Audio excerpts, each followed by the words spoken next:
वहीं छतरपुर में आपत्तिजनक स्थिति में कपल मिले, लोगों के विरोध करने पर विवाद हो गया। विरोध करने पर मारपीट और झूमा झटकी भी हुई है। धोबेला घूमने के लिए युवक और युवती आए हुए थे। इसी दौरान ये पूरा घटनाक्रम हुआ है।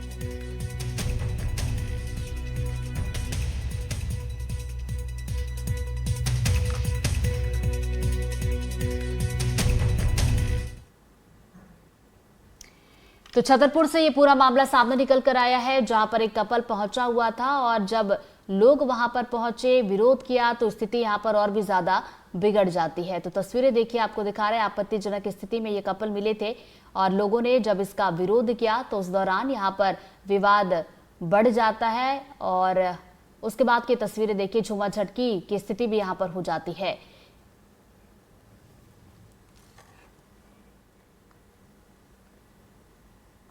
हरदा से खबर, जहां चीपाने रोड पर दुकान में तोड़फोड़ हुई है। पैसे मांगने पर दुकानदार को थप्पड़ जड़ा है। काउंटर का सारा सामान तक बिखेर दिया। दुकान में घुसकर तोड़फोड़ की गई। पुलिस ने आरोपी के खिलाफ मामला दर्ज किया। घटना का सीसीटीवी फुटेज सामने आया है। तो हरदा से तस्वीरें आपको दिखा रहे हैं। ये दुकान चीपाने रोड पर स्थित है, जहां तोड़फोड़ की गई है। पैसे जब मांगे गए तो दुकानदार को थप्पड़ जड़ दिया। काउंटर का सारा सामान देखिए किस तरीके से इस युवक ने बिखेरा है। में हम वो कंप्लेंट करने आए थे थाने पे, तो उस पे से हमने एफआईआर दर्ज कर ली है और उसका इन्वेस्टिगेशन चल रहा है और उनकी जल्दी से जल्दी उसमें कार्रवाई की जाएगी। अगली खबर बलरामपुर से, जहां पुलिस ने मादक पदार्थ को नष्ट किया। भारी मात्रा में नशे के सामान को नष्ट किया। 135 किलो गांजा, 42 गांजे के पौधे भी नष्ट किए गए। 1851 नशीली कप सिरप, 1838 नशीली टैबलेट और 724 प्रतिबंधित इंजेक्शन को भी नष्ट किया गया। तो कार्रवाई के दौरान की ये तस्वीरें हैं।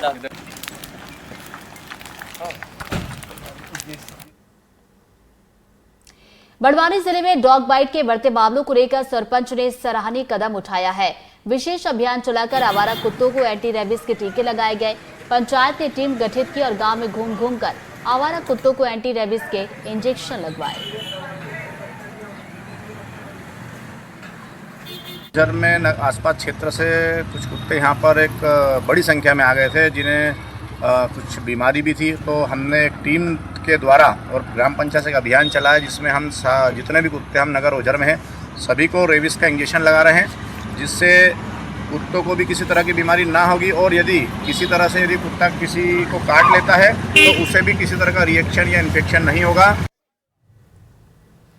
शिक्षकों के लिए शिक्षकों ने ही एक योजना शुरू की है, जो शिक्षकों के परिवारों के सुरक्षित भविष्य की दिशा में एक बड़ा कदम है। कर्मचारी कल्याण कोष योजना से अब पूरे प्रदेश में 12,000 शिक्षक जुड़ चुके हैं। वहीं नीमच जिले में भी इस योजना में 900 से ज्यादा शिक्षक रजिस्ट्रेशन करवा चुके हैं। इस योजना के तहत अगर किसी पंजीकृत शिक्षक का निधन होता है और उनका पंजीकरण कम से कम 3 महीने पुराना है तो उनके परिवार को सीधे आर्थिक सहायता दी जाती है। फिलहाल प्रारंभिक सहयोग राशि 2 लाख निर्धारित है, जिसे भविष्य में 25 लाख तक पहुंचाने का टारगेट रखा गया है। किस तरह का कल्याण कोष है, क्या है पूरा मामला? चूँकि किसी भी शिक्षक की असामयिक मृत्यु होने पर उसके नामिनी को हम प्रति शिक्षक जो पंजीयन करेंगे और उसको सीधे नामिनी के खाते में 100 रुपये की राशि का हम ट्रांसफ़र करेंगे।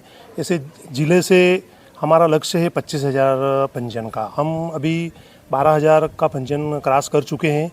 बहुत जल्द हम 25,000 का करेंगे। इस प्रकार से हमारा लक्ष्य रहेगा 25 लाख रुपए तक का। मतलब कुल मिला के 50,000 लोगों को जोड़ने का लक्ष्य। 25,000 लोगों को 25,000 लोगों हाँ जी, आगे बढ़ेंगे जितनी संख्या बढ़ेगी उस हिसाब से। अच्छा, ये जो पूरा सिस्टम कैसे काम करेगा?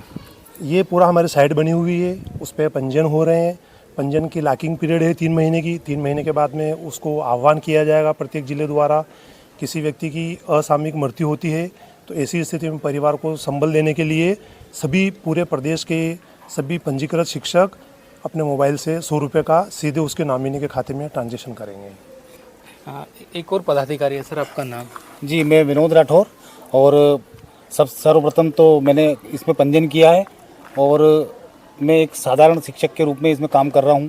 और सबसे अच्छी चीज़ ये लगी इस संस्था में कि जो हम लोगों के कर्मचारी तबकों में पेंशन प्रणाली का जो उपयोग नहीं हो रहा है और बीच में यदि कोई शिक्षक मर जाता है या मृत्यु हो जाती है तो उसका परिवार बिल्कुल ऐसी अवस्था होती है